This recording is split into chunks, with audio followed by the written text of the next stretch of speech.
साध संगत जी, प्रेम से कहना धन निरंकार जी। एक नई साखी के साथ स्वागत है आप सभी का आपके ही अपने चैनल पर। आज की हमारी साखी का विषय है मुरली। चलिए सुनते हैं आज की ये साखी। साध संगत जी, किसी गांव में एक पुजारी अपने बेटे के साथ रहता था। तो वो पुजारी हर रोज़ ठाकुर जी और किशोरी जी की सेवा मंदिर में बड़ी श्रद्धा भाव से करता था। उसका बेटा भी धोती कुर्ता डालकर सर पर छोटी सी चोटी करके पुजारी जी के पास उनको सेवा करते हुए देखता था। तो एक दिन वो बच्चा बोला, बाबा आप अकेले ही सेवा करते हो, मुझे भी सेवा करनी है। परंतु पुजारी जी बोले, बेटा अभी तो तुम बहुत छोटे हो। परंतु वो बच्चा जिद पकड़कर बैठ गया।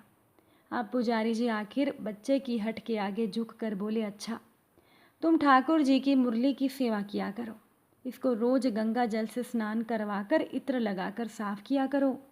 अब तो वह बालक बहुत ही खुशी से मुरली की सेवा करने लगा।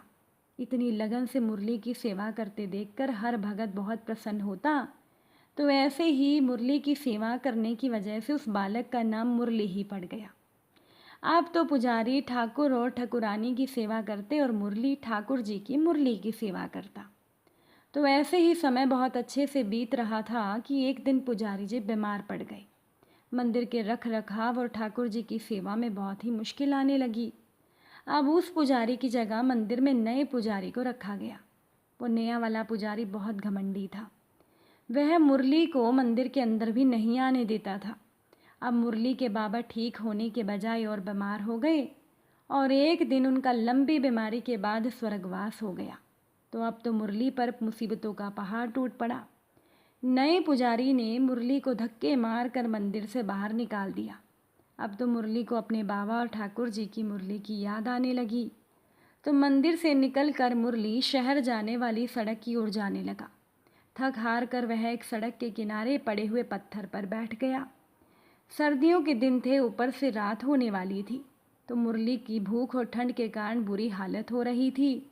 रात होने के कारण उसे डर भी लग रहा था कि तभी ठाकुर जी की कृपा से वहाँ से एक सज्जन पुरुष रामपाल की गाड़ी निकली।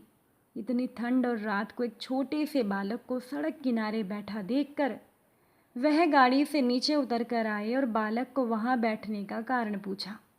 तो मुरली रोता हुआ बोला कि मेरा कोई है नहीं, मेरे पिता भगवान के पास चले गए। तो उस सज्जन पुरुष को मुरली पर बहुत दया आई, क्योंकि उनका अपना बेटा भी मुरली की उम्र का ही था। तो वो मुरली को अपने साथ अपने घर ले गए। जब घर पहुंचा तो उस सज्जन व्यक्ति की पत्नी, जो कि बहुत घमंडी थी, उस बालक को देखकर अपने पति से बोली, ये किसको ले आए हो? तो वह व्यक्ति बोला कि आज से ये बालक यहीं रहेगा। तो रामपाल की पत्नी को बहुत गुस्सा आया, लेकिन पति के आगे उसकी एक ना चली। अब मुरली रामपाल की पत्नी को एक आंख भी नहीं भाता था। वह तो मौके की तलाश में रहती थी कि कब मुरली को नुकसान पहुंचाए। तो एक दिन वह सुबह 4 बजे उठी और अपने पाँव की ठोकर से मुरली को मारते हुए बोली कि उठो, कब तक मुफ्त में खाता रहेगा? मुरली हड़बड़ाकर उठा और बोला, माँ जी क्या हुआ? तो वो बोली कि आज से बाबूजी के उठने से पहले घर का सारा काम कर दिया कर। तो मुरली ने हाँ में सर हिलाया। वो सब काम करने लगा। अब तो हर रोज़ ही उस सज्जन व्यक्ति की पत्नी ठोकर मारकर मुरली को उठाती और उससे घर के काम करवाती। मुरली, जो कि उस घर के बने हुए मंदिर के बाहर चटाई बिछाकर सोता था, रामपाल की पत्नी उसको घर के मंदिर में भी नहीं जाने देती थी। इसका कारण ये था कि मंदिर में रामपाल के पूर्वजों की बनवाई हुई चांदी की मोटी सी ठाकुर जी की मुरली पड़ी हुई थी। मुरली ठाकुर जी की मुरली को देखकर बहुत खुश होता। उसको तो रामपाल की पत्नी जो ठोकर मारती तो दर्द का एहसास भी नहीं होता था।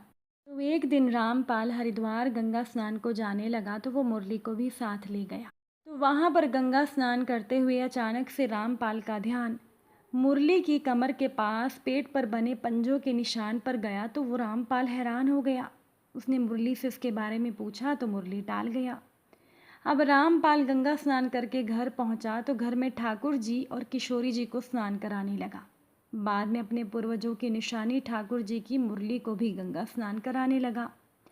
तभी उसका ध्यान ठाकुर जी की मुरली के मध्य भाग पर पड़ा। वहाँ पर पाँव की चोट के निशान से पंजा बना हुआ था।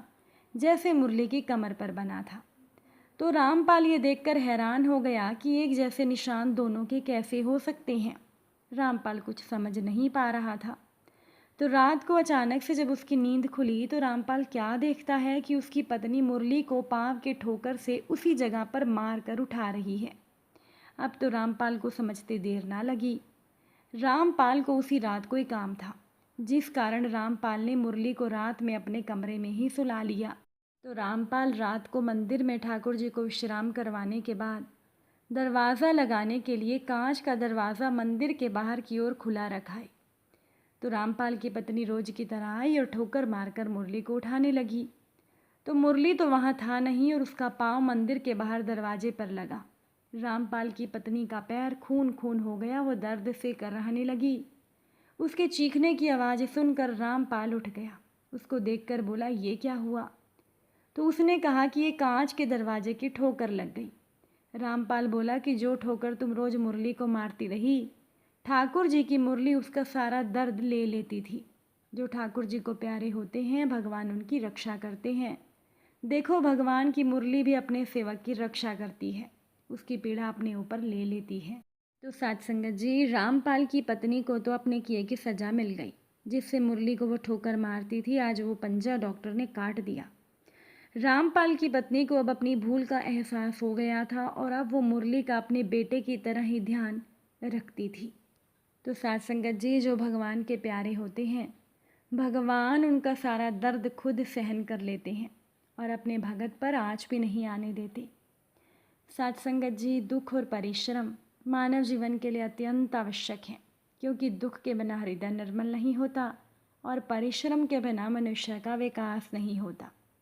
थोड़े थोड़े नेत्रहीन हम सभी हैं। जो देखना है हम वो देखते नहीं, और जो नहीं देखना है वो ही हम देखते हैं। जब हम लोगों को दिमाग के बजाय दिल से प्यार करने लगते हैं तो हमारे दिन में और जीवन में बेहतर होता चला जाता है।